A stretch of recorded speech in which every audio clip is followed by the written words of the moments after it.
Hi everyone, my name is Brandon Oliver and today I'll be showing 5 paintings I've done in the beginning of my acrylic pour journey and then 5 more recent ones that turned out a lot better.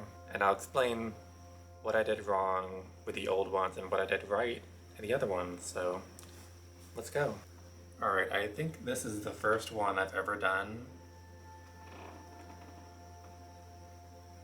It just looks very muddy and the colors are very dull.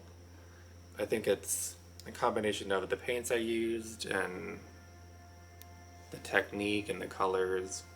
Also the fact that I probably didn't put enough paint on it because it looks like I stretch it out a lot. Here's the first one. Here's this one. I don't know what to tell you about this one. It's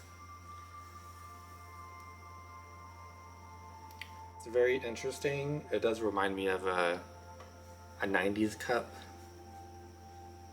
I couldn't tell you what my idea was for the colors. Maybe that's what I had left and wanted to try it, but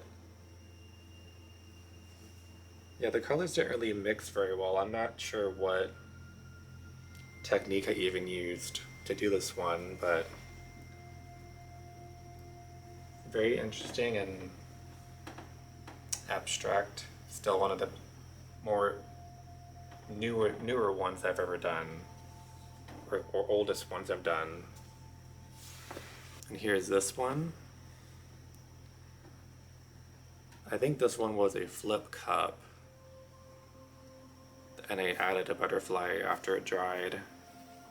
But this one you can definitely tell I didn't mix the paint enough. There's a lot of texture for where the paint wasn't mixed up all the way.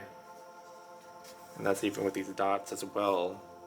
It's like maybe I was mixing too fast or whatever. I don't know what I did wrong. I stretched this one out a lot too. You can just tell by all these long lines and the cells are like all misshapen and stuff. I still think it's pretty cool for being one of the first ones I've done. Alright, here's another one. This one, it looked really cool, wet, but I didn't realize how much paint was in the middle, so it actually slid off, and I tried to save it while it was still wet, but that was my mistake. I put way too much paint on it. So I learned that you have to like tilt the paint out before you do like the hair dryer technique, the Dutch pourers, or you'll end up with something like this. It'll be all stretched out and won't dry right.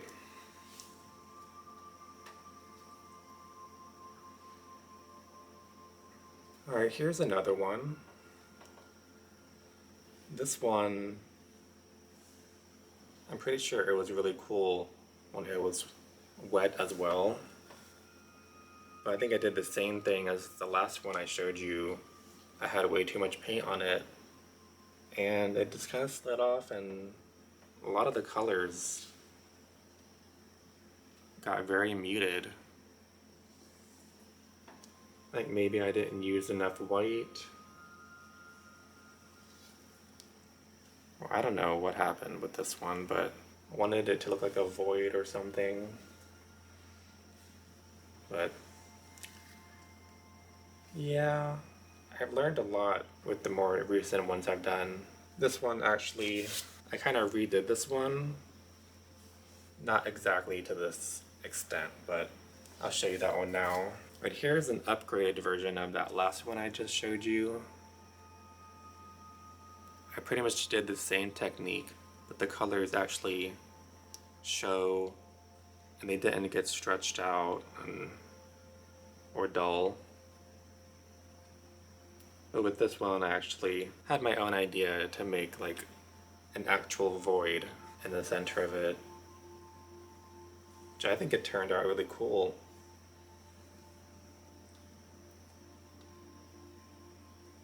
And here's another one that turned out really cool. more recent one. This one I used a marbling technique using a bouncy ball. I would have used a marble, but I couldn't find marbles at the time, so I was like, a bouncy ball should work, and it does work pretty well. It's been much the same, but this one is a much more simple painting to do. Very bright colors, and they didn't really mix very well, or it didn't mix into a muddy color. Alright, here is another one. This is one of my favorites I've done. This one is inspired by Olga Sobi, another a YouTuber. One of my favorite acrylic pouring ones I watch. She did something like this, which inspired me to make my own.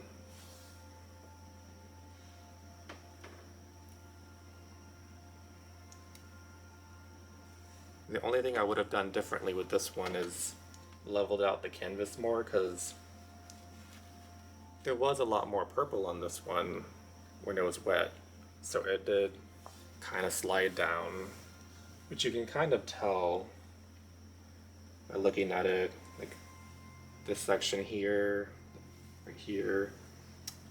But other than that, I love how the cells are here, and I don't know, I love how this one turned out. A lot better than one of my first ones. Here's another favorite of mine. This one is with the Dutch pour technique as well. This one was a redo of this one. After doing this one, I learned I had way too much paint, so I tried it again and got a way better result. I used way less paint in the center. I had tilted the canvas out before I used the hairdryer on it, and the colors blended pretty well together. I love the lacing and cells in this one.